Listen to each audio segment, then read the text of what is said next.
ಬಂಧುಗಳೇ, ಜೈ ಭೀಮ್. 25/12/1927 ಡಾಕ್ಟರ್ ಬಾಬಾ ಸಾಹೇಬ್ ಅಂಬೇಡ್ಕರ್ ಅವರು ತಮ್ಮ ಹೋರಾಟದ ಸಂಗತಿಗಳೊಂದಿಗೆ ಮನಸ್ಫೂರ್ತಿಯನ್ನು ಬಹಿರಂಗವಾಗಿ ಸುಟ್ಟರು. ಮಹಾಡ್ ಚಳುವಳಿಯಲ್ಲಿ ಸಮಾವೇಶದಲ್ಲಿ ಮನಸ್ಫೂರ್ತಿಯನ್ನು ಸುಡಬೇಕೆಂದು ನಿರ್ಣಯವನ್ನು ಮಂಡಿಸಿದರು.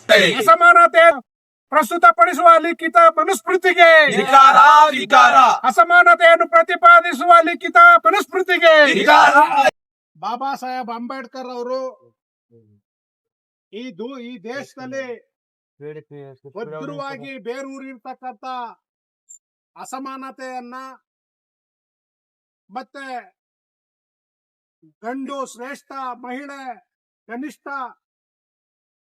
ಮತ್ತೆ ಶ್ರೀಮಂತರು ಉತ್ತಮರು, ಬಡವರೆಲ್ಲ ನೀಚರು, ಮತ್ತೆ ಶ್ರೇಣೀಕೃತ ಜಾತಿ ವ್ಯವಸ್ಥೆಯನ್ನ ಮತ್ತೆ ಧರ್ಮಗಳ ನಡುವೆ ಒಡಕನ್ನ ಪ್ರತಿಪಾದಿಸ್ತಕ್ಕಂಥ ಮನುಸ್ಮೃತಿಯನ್ನ ಸುಟ್ಟು ಇವತ್ತಿಗೆ 98 ವರ್ಷ ಕಳೆದಿದೆ.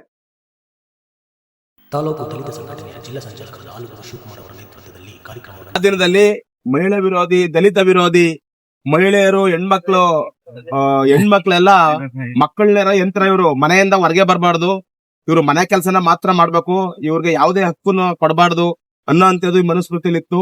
ಈ ವ್ಯವಸ್ಥೆ ಇದರ ವಿರುದ್ಧ, ಇದರ ಪರವಾಗಿದ್ದಂತ ಮನುಸ್ಮೃತಿಯನ್ನ ಅವತ್ತಿನ ದಿನಗಳಲ್ಲೇ ಇದು ನಾಗರಿಕ ಸಮಾಜ ಒಪ್ಕೊಳ್ಳುವಂತದ್ದಲ್ಲ ಇದು ಅಂತ ಹೇಳಿ ಅವತ್ತು ಮಹಾರಾಷ್ಟ್ರದ ಮಹಾಡ್ನಲ್ಲಿ ಅದನ್ನ ಮನುಸ್ಮೃತಿನ ಸುಟ್ಟಾಕ್ತಾರೆ.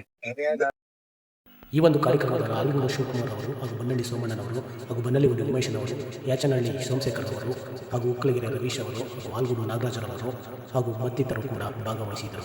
ಕಾರ್ಯಕ್ರಮವನ್ನು ಯಶಸ್ವಿಯಾಗಿ ಮೂಡಿಸಿ ಸಂವಿಧಾನವನ್ನು ಎದೆಗಪ್ಪಿಕೊಳ್ಳೋಣ, ಮನುಸ್ಮೃತಿಯನ್ನು ಸುಟ್ಟು ಹಾಕೋಣ ಎಂಬ ಚಳವಳಿಯನ್ನು ಹಮ್ಮಿಕೊಂಡರು.